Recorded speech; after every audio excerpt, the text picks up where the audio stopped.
So hello भाई लोग, कैसे सभी। स्वागत करता हूँ आपका आप ही के अपने चैनल आर एक्स टेक में। आज की वीडियो में हम बात करने वाले हैं मार्जिन के ऊपर। मार्जिन पैडिंग बॉक्स मॉडल का बहुत ही ज़्यादा इंपॉर्टेंट एलिमेंट होता है, जो कि हमें CSS के अंदर देखने को मिलता है। अगर इसको अच्छे से मास्टर कर लिया तो मैक्सिमम ऑफ द CSS आपको समझ आ जाएगी। मार्जिन पैडिंग का कॉन्सेप्ट बहुत ही सिंपल है, ज़्यादा इसकी हाइप नहीं बनानी चाहिए, बहुत ज़्यादा सिंपल है। तो यहाँ पर हम एक्सक्लेमेशन डाल के अपना सबसे पहले तो बॉयलर प्लेट टेम्पलेट कोड ले आते हैं, ठीक है। उसके बाद हमने इसके अंदर कुछ डिव बना के कुछ एलिमेंट्स डाल देंगे, जिसकी मदद से आज हम समझने वाले हैं कि मार्जिन कहाँ कहाँ और कैसे यूज़ होती है। तो मार्जिन का इंट्रो देने से पहले सबसे पहले तो यहाँ पे हमने एक डिव बना लिया है। तो उसके अंदर हमने कुछ सिंपल सा टेक्स्ट लिख दिया और हम इसकी एक हेडिंग बना लेंगे, जिससे हम इस डिव को स्टाइल दे पाएंगे, मतलब डिव्स को उससे कंपेयर करके बता पाएंगे कि कैसे एडजस्ट करता है। तो यहाँ पर हमने H1 दे दिया और इसके अंदर हम कुछ भी लिख देंगे, जैसे हेडिंग 1 लिख देते हैं हम, हेडिंग 1। और अब इसके बीच में आप लोग को कुछ गैप दिख रहा होगा, ठीक है। ये दो एलिमेंट्स के बीच का गैप है, तो इसी गैप को बढ़ाने या घटाने का काम करता है मार्जिन। मार्जिन का बेसिकली काम होता है कि जो भी कंटेंट है और जो कंटेनर है उनके बीच की, मतलब एक कंटेनर और दूसरे कंटेनर के बीच की जो गैप होती है वो मार्जिन होती है।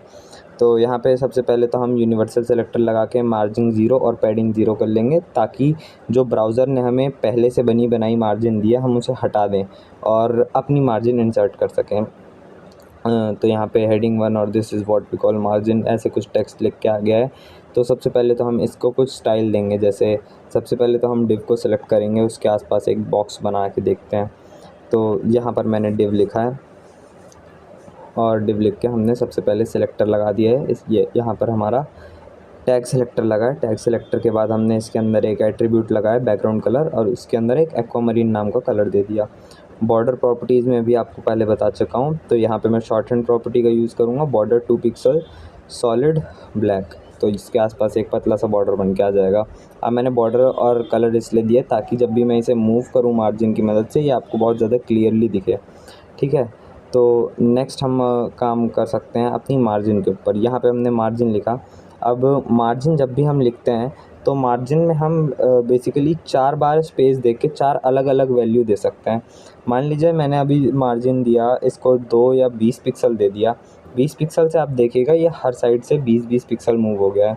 अब मैं आपको इंस्पेक्ट करके इसका बॉक्स मॉडल दिखाता हूँ। आप यहाँ से इंस्पेक्ट पर दबाइए। उसके बाद जब भी आप कोई भी टैग सेलेक्ट या कोई भी एलिमेंट सेलेक्टर यूज़ करेंगे और उसके बाद आप इसके नीचे जाके बॉक्स मॉडल देखेंगे, तो आपको कुछ इस तरीके से दिखने लगेगा। यहाँ मार्जिन लिख रखा है ना, और हर साइड 20-20 पिक्सल की हमारी मार्जिन आ गई है। तो अब आपको समझ में आ गया होगा मार्जिन क्या है। देखो, अब डिव के लिए तो उसका पेरेंट कंटेनर क्या है, टॉप से अगर देखा जाए तो उसके लिए पेरेंट उसका हेडिंग है, लेफ़्ट और राइट से देखा जाए तो बॉडी है, या ब्राउज़र विंडो कह सकते हैं हम लोग, ठीक है। अब हम स्पेस देते हैं, तो ये कुछ इस तरीके से काम करता है। सबसे पहले टॉप करता है, फिर राइट, फिर बॉटम, फिर लेफ़्ट, क्लॉकवाइज डायरेक्शन से में हम इसे दे सकते हैं जितनी भी मार्जिन है। तो मैंने टॉप पे 20, राइट में 30, लेफ़्ट में बॉटम में 40 और लेफ़्ट में 50 पिक्सल्स की दे दिया है। और सेम टू सेम आप यहाँ पे नीचे भी देख सकते हैं कि यहाँ पे 20, 30, 40, 50 की पिक्सल की हमने वो दी है। अगर मैं इसमें से एक प्रॉपर्टी हटा दूँ, मतलब जैसे कोई आगे वाली हटा दिया, तो बीच वाली जो प्रॉपर्टी रहती है, मान लीजिए मैंने सिर्फ 30-40 लिख रखा है बीच में, तो लेफ़्ट और राइट दोनों पे 40-40 पिक्सल का गैप आ जाता है, जो कि हमारे बॉडी से दूर कर देता है कंटेंट को उतने एरिया तक का। तो यहाँ पे मैं हटा देता हूँ। और इसके अंदर एक प्रॉपर्टी होती है मार्जिन ऑटो, जैसे कोई भी डिव आपको सेंटर करना हो तो हो जाता है, पर यहाँ पे वो अभी काम नहीं कर रहा है, क्योंकि मैंने मार्जिन और पैडिंग 0 दे रखी है। हो सके इस वजह से कुछ कॉन्फ्लिक्ट कर रहा हो। अगर मैं इसे बंद करके दोबारा से चालू करूँगा तो ये वापस से काम करने लगेगा। तो उसको छोड़ते हैं और मार्जिन ऑटो देखते हैं क्यों नहीं लग रहा है। मार्जिन ऑटो के लिए सबसे पहले तो हम यहाँ पे जो यूनिवर्सल टैग लगा रखा है ऊपर, उसे हटाएंगे। और देखिए मैंने मार्जिन ऑटो लिख दिया, पर यहाँ पे कहीं भी से कोई मार्जिन आ नहीं रही है। मार्जिन ऑटो बेसिकली एलिमेंट को सेंटर में यूज़ करने के लिए हम यूज़ कर सकते हैं। तो सबसे पहला तो रीज़न ये हो सकता है, जो हमने यूनिवर्सल टैग लगाया था स्टार्टिंग में, उस वजह से ना आ रही हो। पर यूनिवर्सल टैग के हटाते ही हमारी जो और बाय डिफ़ॉल्ट ब्राउज़र की रहती है मार्जिन पैडिंग, वो आ गई। देखिए आप ऊपर से 21 आ गई है, ठीक है। तो ये हमारी H1 के ऊपर दिखा रही है। अभी हमारी डिव के ऊपर अभी कोई सी भी हम वो नहीं लग रखी है मार्जिन या पैडिंग। तो बहुत ही ज़्यादा सिंपल कॉन्सेप्ट था। इसी के अंदर एक मार्जिन कोलैप्स का सीन आता है। मार्जिन कोलैप्स क्या होता है, देखिए जैसे मैंने हेडिंग के बॉटम में कोई वो दे रखा है मार्जिन दे रखा है, और डिव के टॉप पे हमने कोई मार्जिन दे रखा है।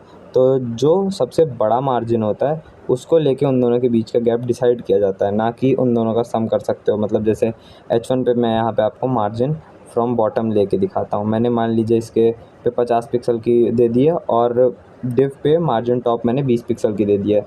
तो अब अगर हम इन दोनों के बीच की मार्जिन देखेंगे तो वो 50 पिक्सल होगी, मतलब मार्जिन यहाँ पे कोलैप्स हो जाएगी। सिर्फ एक मार्जिन को मानेगा, दूसरी मार्जिन नहीं मानी जाएगी। बहुत ही ज़्यादा बेसिक कॉन्सेप्ट था CSS का। होप आपको लोग को समझ आया। अगर आप लोग को समझ में आया तो वीडियो को लाइक करना, चैनल को सब्सक्राइब करना बिल्कुल मत भूलना। चलो मिलते हैं नेक्स्ट वीडियो में, तब तक के लिए गुड बाय।